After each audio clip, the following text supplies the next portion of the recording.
Okay team, Apex Trades here. I hope you are well. I'm going to have a little bit more of a macro landscape, doing some analysis, just kind of going over some thoughts. I want to start with a major Elliott Wave, and ultimately why I think this specific move that's went from 15,600 somewhere around there at the local bottom right up to where we are now is probably going to be the end of any longer term bull run, in my opinion, only because there's a number of signs, let's just say, and we're going to go through that. So starting off with the Elliott Wave, you can see if we just draw from here, this is from the top down to the point number 1, retrace back up with a 3 wave ABC correction, another big impulsive move down for 3, for 5 waves, and then this is the 4th wave, which is still staying under 1 in terms of where that sits on the chart. But also, this has had to play out over a longer period of time, and I've traded all of this, but it wasn't so clear. And it's always easier looking in the past when you're looking at Elliott Waves than it is when you're looking into the future. And so, I think you'd probably agree that that would be, an A.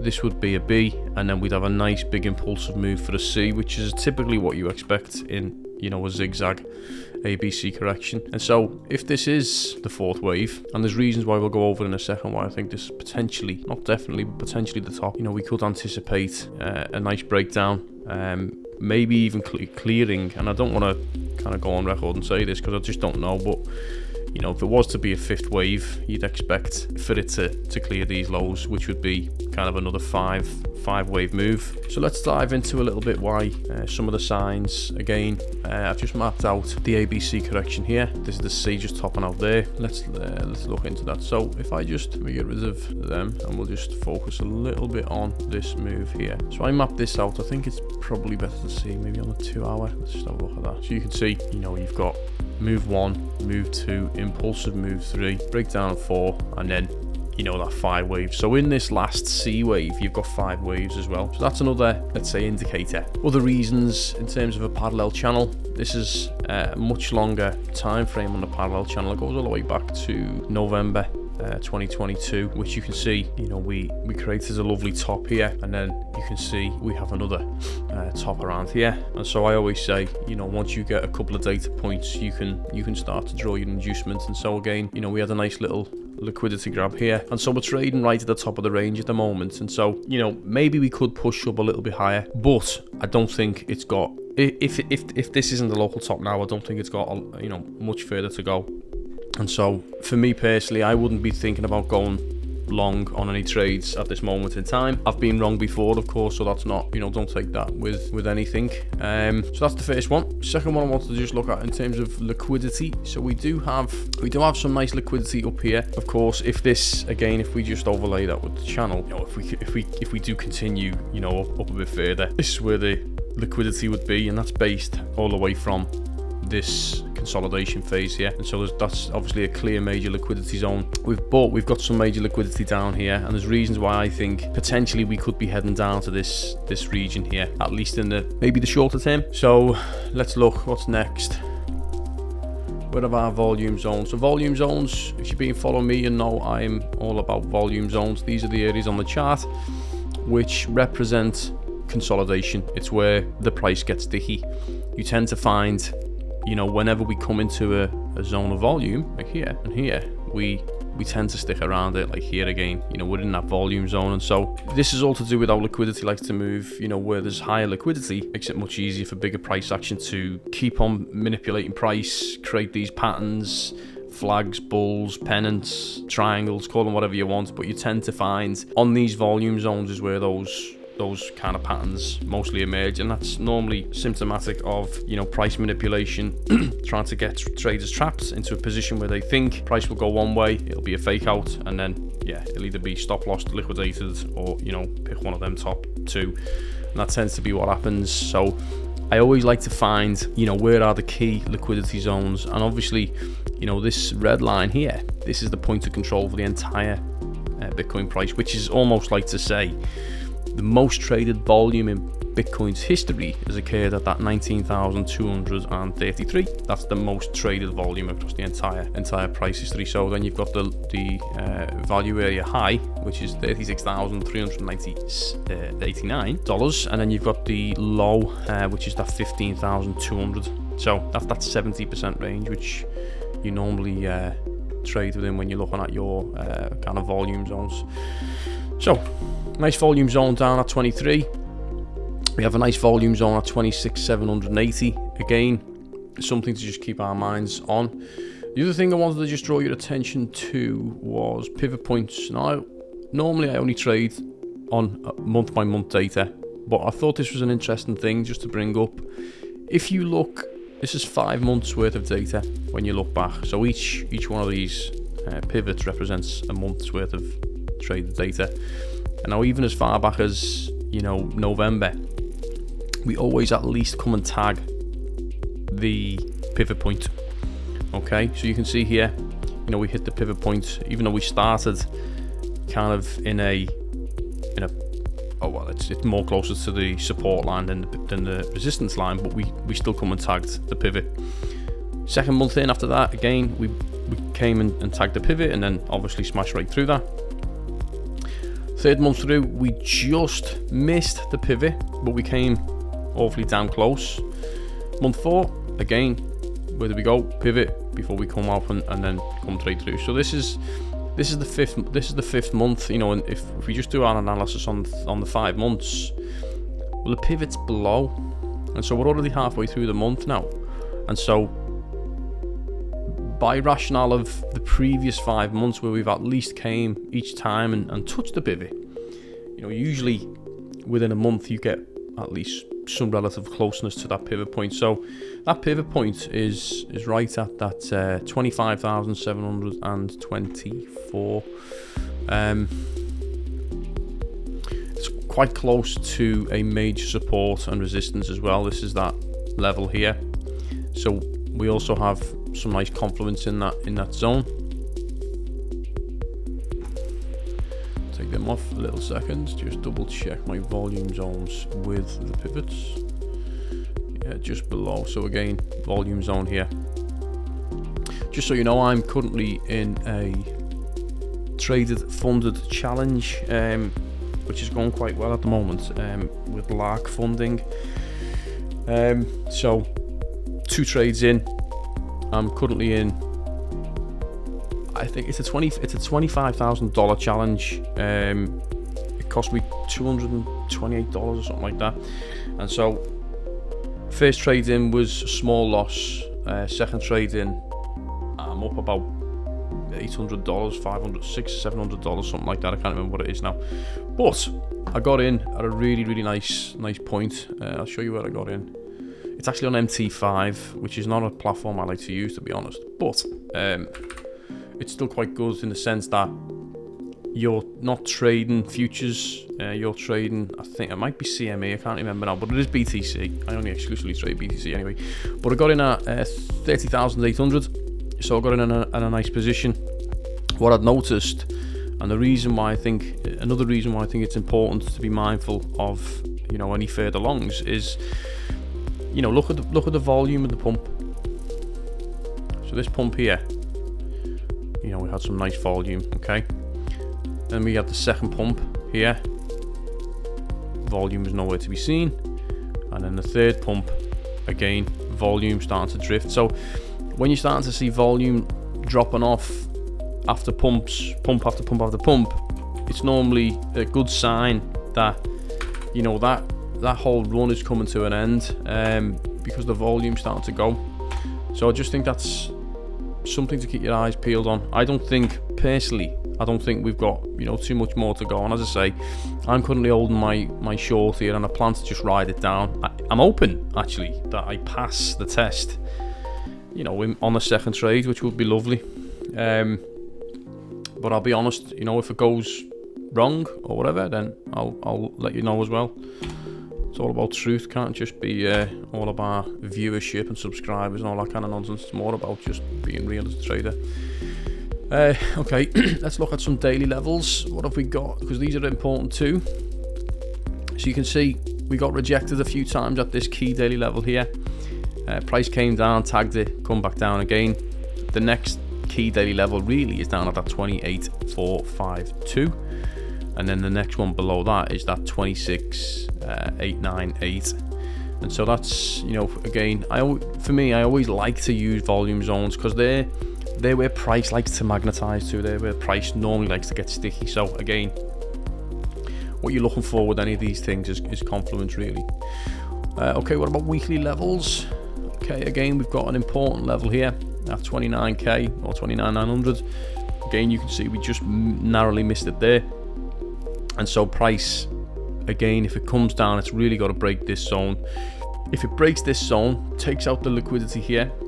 Again, if we just map out our major liquidity, I think you'd probably argue that we'd have some major liquidity here too. So let's just add that on.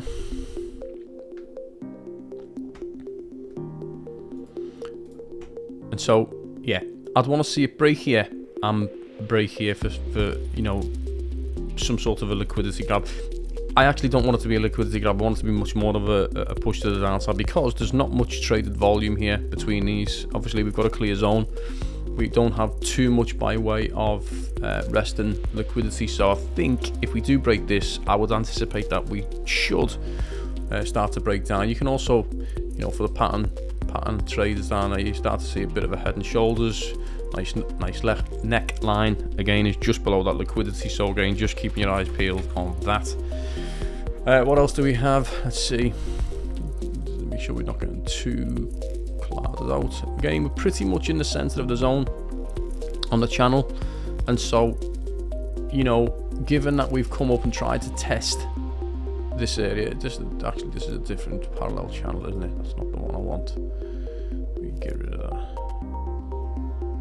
Yeah, it is the one. Sorry, no, it's not. That was the one. That's the better one. Yeah, given that we're at the top of the channel, again, there's more room to the downside than the upside. What else? Anything else? I think that's pretty much it. So yeah, I mean, what about a trading plan? Well, I mean, if you want a long, look, obviously, I like to trade liquidity, yeah, and so this whole zone here is going to be a nice place to long from. Just because if it breaks this zone, you're always going to get a reaction one way or the other. But I would have relatively tight stop loss, or, you know, manage your trade so that you give yourself plenty of wiggle room, but that it's still only like 1, 2, 3% of your account. And so you can do the calculations to work out where your stop loss would want to be. But, you know, just play that one safe. But, you know, in terms of a short, again, you know, if price maybe comes up and tags this area here for liquidity as a small liquidity grab, I would yeah, very much favour getting in on a short. My own bias is down at the moment. I mean, you could even argue we've got some form of a bit. I wasn't very good one with it. A bit of a let's see, flag pattern building here. Where's the next line? Come on, man.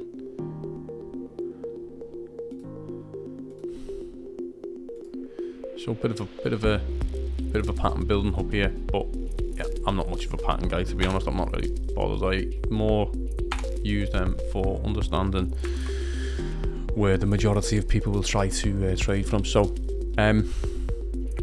that's it, really. That's, I guess, the look back data. So preempting what might happen, but you know, you should never ever just trade based on that data alone, because this is the counter argument, if you like. So, you know, we're on the, if I go 30-minute, you can see, I think, quite clearly that if we take, you know, our drawing tool and print that, you would say, well, you know, we have, this is the point here, we have a higher low, and you know, you can see we're not really printing any lower lows against, I might add, a CVD divergence,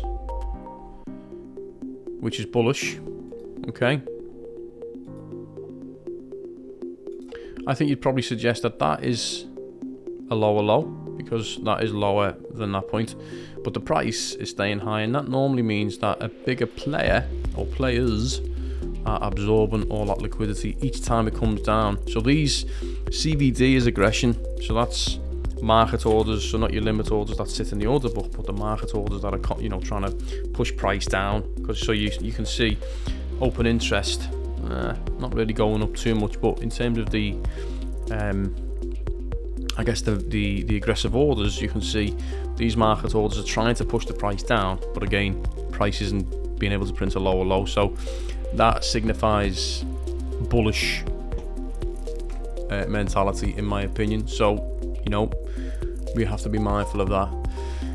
Some of the things just on the longer time frames also, which are bearish, but you know, we have, again, this is the MFI, one of my favorite tools. You could agree that that is certainly a higher low, a lower low rather. I don't want that line. Okay, you can see we are heading down, but price is going up and up and up, and that is bearish. So yeah, that's another reason why I think, so we've got quite a lot of analysis, bearish analysis, that indicates, you know, past history and price action that indicates that we should really be starting to head down. Yet you go over to the CVD indicator, and at least for the past, how long was it now? Let's have a look. Yeah, it's only been today. You know, past few hours, prices tried to push down, but bulls have said no, we're not having it. And so we might see some price to the upside, a bit of movement up, just at least short term. But I don't think, and I genuinely mean this, for me, I don't believe we will go, I don't even think we'll retest this high, in my opinion. At very worst, you know, I could be wrong, but at very worst, we may come and test this volume zone here, soak up some more liquidity before, you know, a big move to the downside. As I say, we've got some daily, weekly levels. Let's just get rid of the weekly. You can see a daily level here at that 31,370. We may come and take some liquidity up here. This is for me the largest liquidity zone. If it does want to come up here, trying to find it there, up at that 32,450. But that, you know, we may come up, grab a liquidity and go down. But for me, based on that narrative of, you know, we are, I think, in a much longer Elliott Wave, and we're in, you know, the fourth wave and coming to the top of that fourth wave, and therefore we should anticipate a new 5 wave to the downside. In terms of where we are at the channel, we're trading right at the top of the channel. We had a little fake out, again moving to the downside, and then just in general, you've got this bearish divergence here on the MFI.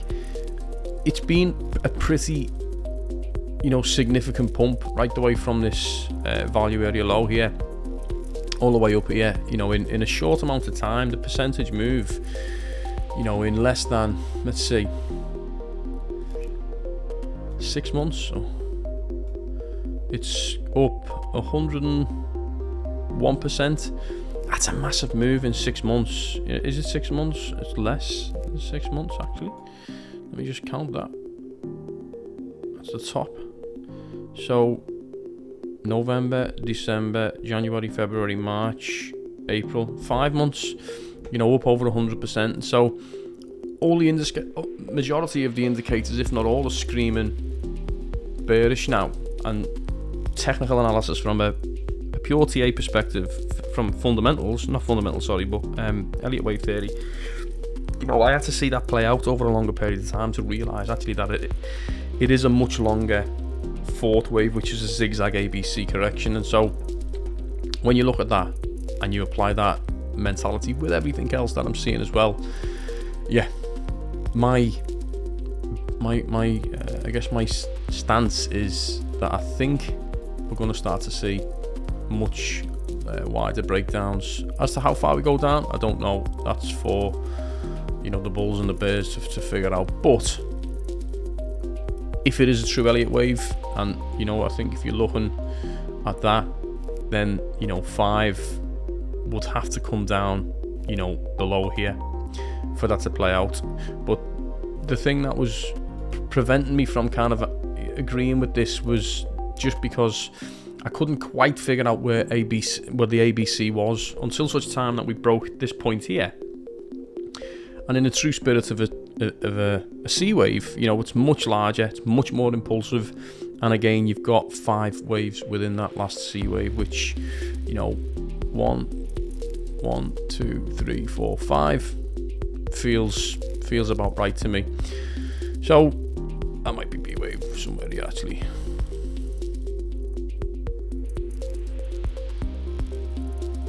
Maybe there.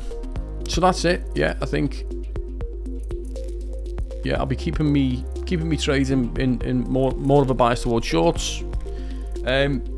Just if anyone's watching, we've got some news coming out about a brand new platform, which I will be pretty much using, which will be Foxify. Comes out in June. I'll be putting some content out about that soon, because you want to be in quite quickly. I'm a partner, and so I'll make sure to send out details when they come out. Feel free to drop me a message if you want to know more about that, but it'll be great for those who want to get in. It's a new decentralized trading platform.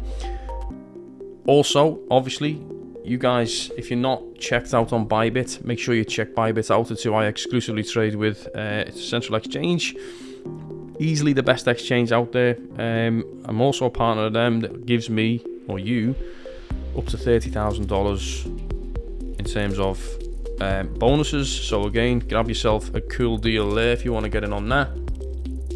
And of course, if you want to learn more about trading and what I do and what the people in the Discord server do, then just drop the link, click the link in the description, come and join the server. It's what we do. That being said, I love you, leave you, and say bye.